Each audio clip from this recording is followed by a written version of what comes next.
Hello everyone, एक बार फिर से श्री बालाजी एजुकेशन ग्रुप के ऑनलाइन प्लेटफॉर्म पे आप सभी का स्वागत है। Welcome to all. आज हम पढ़ेंगे लंग कैंसर के बारे में। लंग कैंसर क्या होता है, इसकी डेफिनेशन क्या होती है, कैसे होता है, किस तरह से डायग्नोसिस कर सकते हैं, इसके क्या क्या सिम्टम होते हैं। लंग कैंसर मतलब फेफड़ों की गांठ, फेफड़ों के अंदर गांठ का होना, कैंसर सेल का डेवलपमेंट होना। कैंसर क्या है, एक एबनॉर्मल क्या है, नियोप्लाज्म सेल बन जाती है, ठीक है, एक ट्यूमर बन जाती है, गांठ बन जाती है, कैंसर सेल की गांठ बन जाती है लंग्स के अंदर, तो वो लंग कैंसर कहलाता है, ठीक है। मैलिग्नेंट ट्यूमर का बनना, लंग कैंसर, लंग्स के अंदर मैलिग्नेंट ट्यूमर का बनना लंग कैंसर कहलाता है। तो इसकी सिंपल सी डेफिनेशन है, डेफिनेशन मतलब परिभाषा, लंग कैंसर फेफड़ों का कैंसर, ठीक है, हिंदी में फेफड़ों का कैंसर कहते हैं। तो डेफिनेशन है इसकी परिभाषा, lung cancer is a condition, एक ऐसी कंडीशन है, लंग कैंसर एक ऐसी कंडीशन है of formation of A malignant tumour, malignant tumour का फॉर्मेशन हो जाना, बनना, मैलिग्नेंट ट्यूमर, ऐसी ट्यूमर जो बहुत से ऑर्गन में फैल सकती है। मैलिग्नेंट ट्यूमर जो कैंसर सेल्स होती है, ये क्या होती है, कैंसर सेल होती है, कैंसर सेल होती है। एक होती है बेनाइन होती है, एक मैलिग्नेंट होती है। तो बेनाइन जो ट्यूमर होती है एक ही जगह पे डेवलप होती है और कैप्सुलेटेड होती है और ग्रोथ करती जाती है, बड़ी होती जाती है। बट मैलिग्नेंट जो ट्यूमर होती है अनकैप्सुलेटेड होती है, वो डिवाइड होके ग्रोथ करती जाती है, बढ़ती जाती है और दूसरे ऑर्गन में और फैलती जाती है। तो ये मैलिग्नेंट ट्यूमर जो है वो कैंसर सेल्स होती है इन द लंग्स।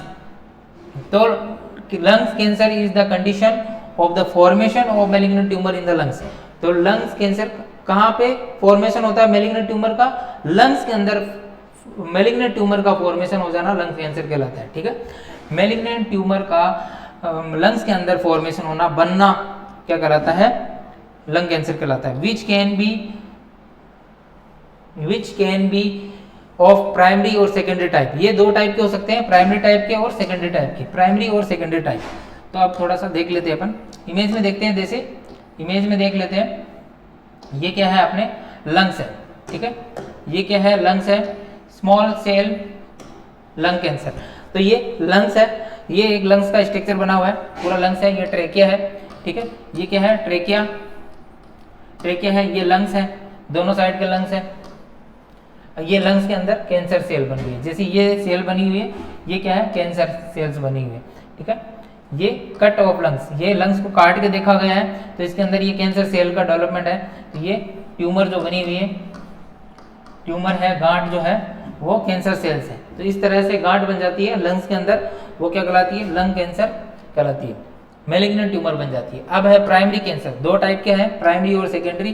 प्राइमरी के अंदर originate in the lungs only, ये कहाँ पे, लंग्स के अंदर ही ओरिजिनेट होती है, बनती है, वो क्या कहलाती है, प्राइमरी कैंसर। एग्जाम्पल ब्रोंकियल के अंदर ब्रोंकियल एडेनिमा, ठीक है, ब्रोंकियल के अंदर इसका फॉर्मेशन हो जाता है, ब्रोंकियल के अंदर बन जाती है, लंग्स के अंदर ही बनती है। सेकेंडरी कैंसर, सेकेंडरी कैंसर कौन सा होता है, is reach in lungs from the other organ, ये दूसरे ऑर्गन में और फैल जाती है। प्राइमरी सिर्फ लंग्स में ही बनती है, लंग्स के अंदर ही रहती है, तो वो प्राइमरी कैंसर कहलाता है। सेकेंडरी कैंसर है, लंग्स के अलावा वो कहाँ पहुंच जाती है, ब्लड में पहुंच जाती है, लिम्फ नोड में पहुंच जाती है, ठीक है।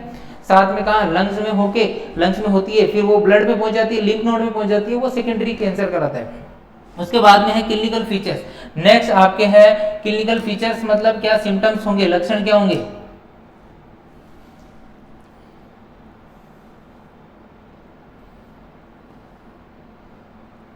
क्लिनिकल फीचर्स, क्लिनिकल फीचर्स, तो सबसे पहला है कफ, कफ विदाउट म्यूकस, विदाउट म्यूकस, कफ आता है, विदाउट म्यूकस कफ आता है, तो वो क्या कहलाता है, पहला क्लिनिकल फीचर है। लक्षण है, लक्षण है, ये लक्षण है, जिसके अंदर कफ आती है, खांसी आती है, लेकिन म्यूकस नहीं आता, ठीक है, खांसी है, म्यूकस नहीं है, खांसी के अंदर म्यूकस नहीं है, ठीक है।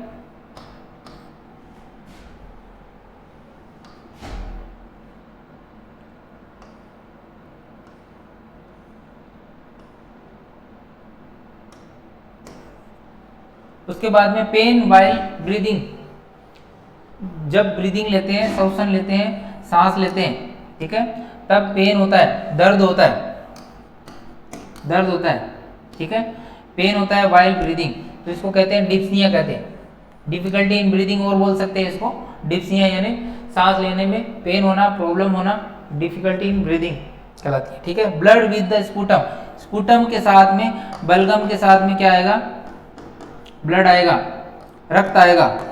ठीक है, रक्त आएगा तो क्या कहलाएगा, हेमोप्टाइसिस कहते हैं उसे। ठीक है, इसको हेमोप्टाइसिस कहते हैं, वन वर्ड में इसको डिप्सिया कहते हैं। ये सिम्टम देखने को मिलेंगे।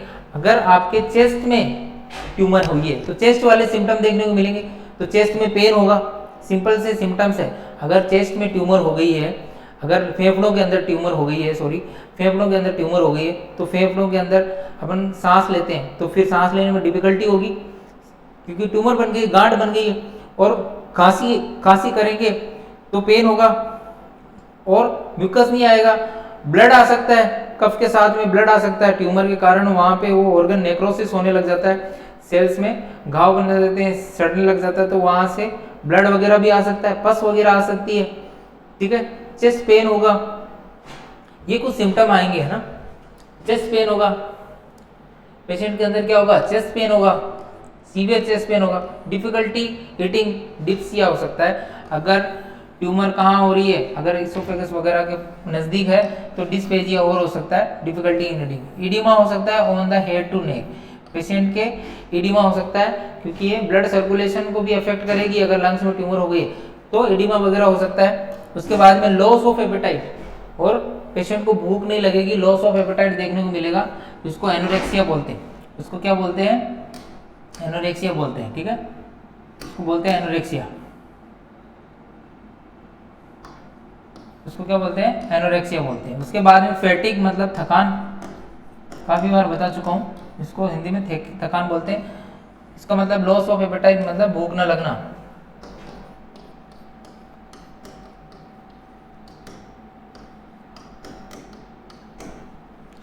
वेट लॉस, वजन कम होना,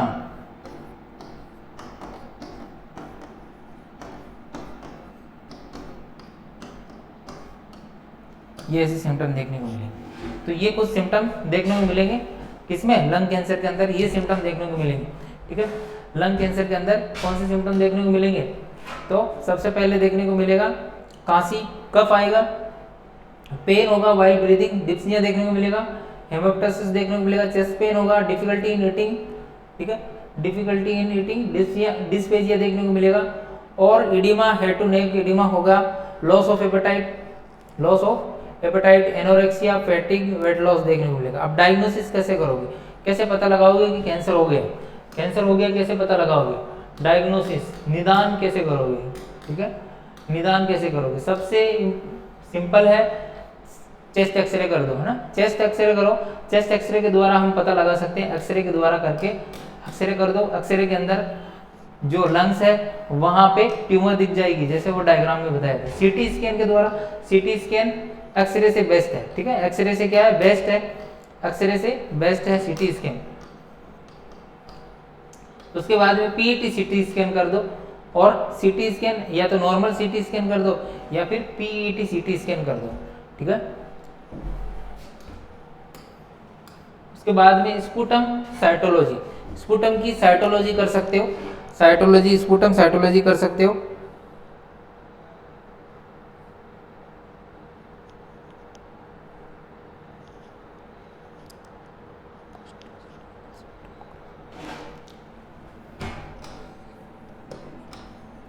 पीईटी की फुल फॉर्म होती है, चलो पीईटी की फुल फॉर्म बता देता हूं, होती है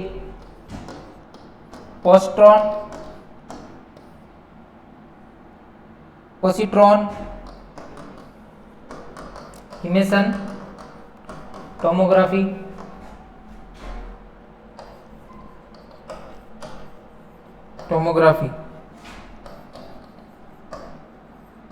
कंप्यूटेड टोमोग्राफी,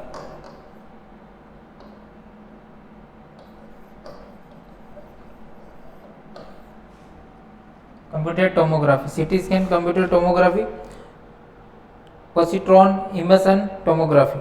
ठीक है, तो ये कर सकते हैं। उसके बाद में बाय स्पूटम साइटोलॉजी, स्पूटम की साइटोलॉजी कर सकते हैं, उसके द्वारा पता लगा सकते हैं, स्पूटम साइटोलॉजी के द्वारा। ठीक है, उसके बाद में ब्रोंकोस्कोपी कर सकते हैं। ब्रोंकोस्कोपी हो गया, कैमरे के द्वारा ब्रोंकियो को देखा जाता है, उसके अंदर ट्यूमर को दिखाई देगी, तो ट्यूमर दिखाई दे देगी आपको। तो जो कैमरा रहता है ऐसे ब्रोंकोस्कोप रहता है, ठीक है।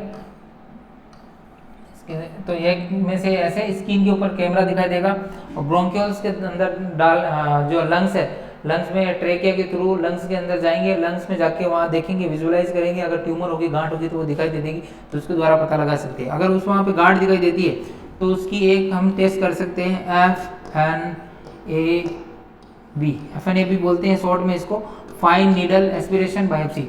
फाइन नीडल एस्पिरेशन बायोप्सी से क्या करते हैं, एक नीडल जो रहती है, फाइन नीडल छोटी नीडल रहती है, उससे उस ट्यूमर में से एक छोटा सा टिश्यू लेते हैं, उस टिश्यू का इन्वेस्टिगेशन करते हैं, उसके द्वारा हम पता लगाते हैं कि वो मैलिग्नेंट ट्यूमर है या बिनाइन ट्यूमर है, या किस टाइप की ट्यूमर, गांठ वगैरह है या कैंसर सेल है कि नहीं है, उसके द्वारा हम कंफर्म डायग्नोसिस करते हैं। तो वो होता है फाइन नीडल एस्पिरेशन बायोप्सी।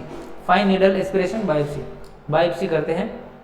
उसके बाद में मेडिकल मैनेजमेंट। मेडिकल मैनेजमेंट क्या है, यानी मेडिसिन के द्वारा ट्रीटमेंट देना। तो उसके अंदर सबसे पहले रेडिएशन थेरेपी दे सकते हैं, पेशेंट को रेडिएशन थेरेपी के द्वारा ट्रीट किया जा सकता है, ठीक है। एक तो मेडिकल मैनेजमेंट में होता है रेडिएशन थेरेपी, तो एक टेलीथेरेपी होता है, एक बेकीथेरेपी होता है, ठीक है। वो रेडिएशन लगाते हैं, या तो अंदर लगाते हैं या बाहर लगाते हैं, ठीक है। और एक होता है कीमोथेरेपी। कीमोथेरेपी ड्रग्स के द्वारा दिया जाता है, ये तो रेडिएशन के द्वारा दिया जाता है, और ये कीमोथेरेपी होता है ड्रग्स के द्वारा कैंसर सेल्स को डिस्ट्रॉय करना या छोटा करना, कीमोथेरेपी कहलाता है, ठीक है। कीमोथेरेपी कैंसर सेल्स को छोटा करना या डिस्ट्रॉय करना, और रेडिएशन थेरेपी भी सेम काम करती है। तो ये एल्कलाइन एजेंट होते हैं, कुछ प्लेटिनम एजेंट होते हैं, टेक्सनेज, विनका, एल्कोलॉइड, पेन किलर, एनाल्जेसिक्स और स्टेरॉइड वगैरह दे सकते हैं। तो इसके अंदर जो टैबलेट जो ड्रग्स आती है, विनक्रिस्टिन, डेक्सामेथासोन, डेक्सोरुबासिन, बहुत सारी ड्रग्स आती है। विनक्रिस्टिन कैंसर की जो ड्रग्स है बहुत सारी आती है, उसको दे सकते हैं, ठीक है।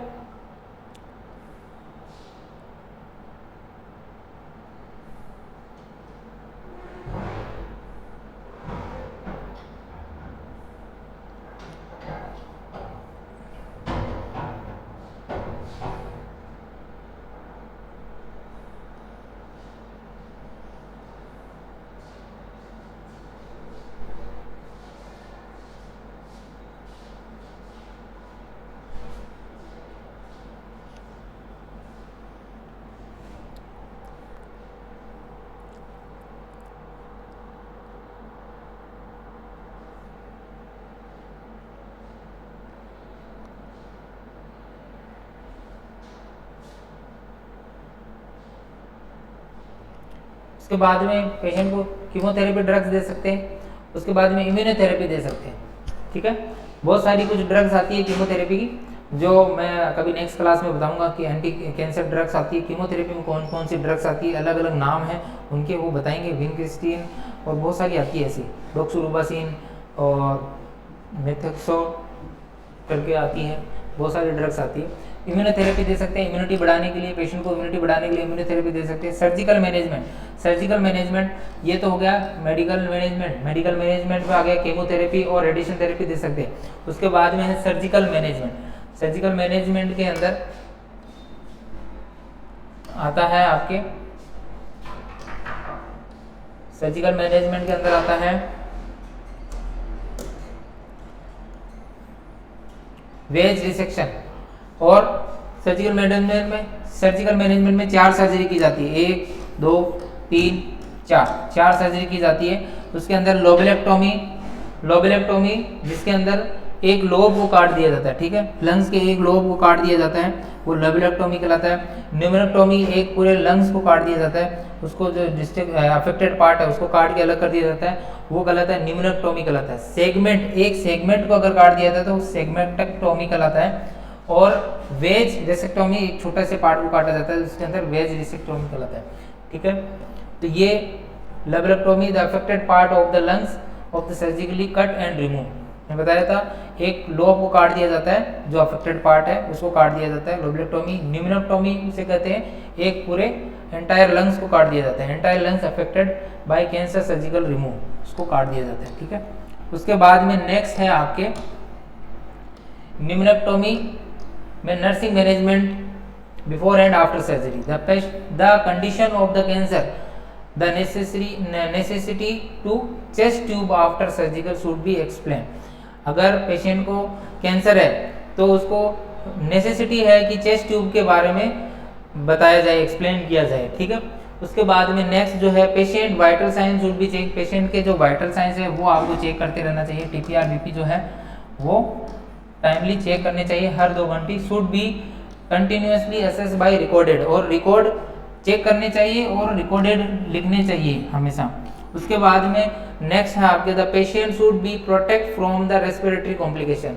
पेशेंट को रेस्पिरेटरी कॉम्प्लिकेशन से बचाना चाहिए, जो श्वसन से कॉम्प्लिकेशन है उससे बचाना चाहिए। In case of difficulty in breathing, अगर कोई डिफिकल्टी ब्रीदिंग में प्रॉब्लम हो रही है तो O2 स्टार्ट कर देनी चाहिए। पेशेंट को ऑक्सीजन थेरेपी जो है वो स्टार्ट कर देनी है। O2 एडमिनिस्ट्रेट इमीडिएटली, यानी जल्दी से जल्दी एडमिनिस्ट्रेट का मतलब दे देनी चाहिए, स्टार्ट कर देनी चाहिए। In case of difficulty in breathing due to excessive cough, सिर्फ खांसी के कारण, म्यूकस के कारण, as per the doctor order instruction bronchodilator वगैरह दे सकते हैं। पेशेंट को ब्रोंकोडायलेटर दे सकते हैं दवाई। ब्रोंकोडायलेटर कौन सी होती है? जो ब्रोंकियल्स को डायलेट करती है, जिसके कारण क्या होगा, खांसी वगैरह कम आएगी। Given to the suctioning to be done, और सक्शन भी कर सकते हैं पेशेंट का। उसके बाद में पेशेंट का जो SpO2 है वो लेवल हमेशा मॉनिटर करते रहना है, जिसमें ऑक्सीजन का लेवल पता चलता है पेशेंट को कितनी ऑक्सीजन मिल रही है, कितनी ऑक्सीजन ब्लड के अंदर है। तो the patient condition of the operation site, drainage tube should be continuously check. जो ड्रेनेज ट्यूब लगाई है ऑपरेशन साइट, लंग्स के अंदर जो ट्यूब डालते हैं ना, ऑपरेशन साइट के अंदर जो ट्यूब डालते हैं, ड्रेनेज ट्यूब डालते हैं, जो एक्स्ट्रा जो ब्लड वेस्ट मटेरियल है जो बाहर निकलता रहता है ड्रेनेज ट्यूब से, ड्रेन डालते हैं, उसको देखना चाहिए, कंटिन्यूसली चेक करते रहना चाहिए। IV fluid, oral fluid and nutrition food maintain the patient nutrition status. और पेशेंट को ज़्यादा से ज़्यादा IV फ्लूइड देना चाहिए, ओरल फ्लूइड देना चाहिए, न्यूट्रिशन डाइट का भी ध्यान रखना चाहिए। तो ये डाइट वगैरह दे सकते हैं। तो सिंपल सा टॉपिक था, छोटा सा। लंग कैंसर किसे कहते हैं? लंग्स के अंदर मेलिग्नेंट सेल का बनना लंग कैंसर कहलाता है, ठीक है, लंग कैंसर कहलाता है।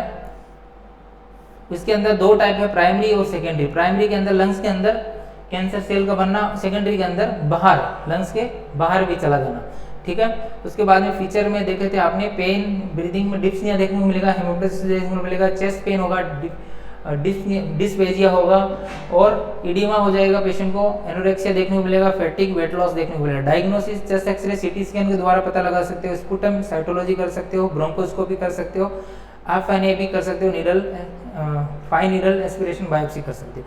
मेडिकल मैनेजमेंट में रेडिएशन थेरेपी, कीमोथेरेपी देंगे, ड्रग्स, इम्यूनोथेरेपी देंगे। सर्जिकल रिमूवल में लेबरेक्टोमी कर सकते हैं, सेगमेंटेक्टोमी कर सकते हैं, न्यूमेनेक्टोमी कर सकते हैं, वाइड डिसेक्शन कर सकते हैं, छोटी सी ट्यूमर है तो उसको निकाल सकते हैं।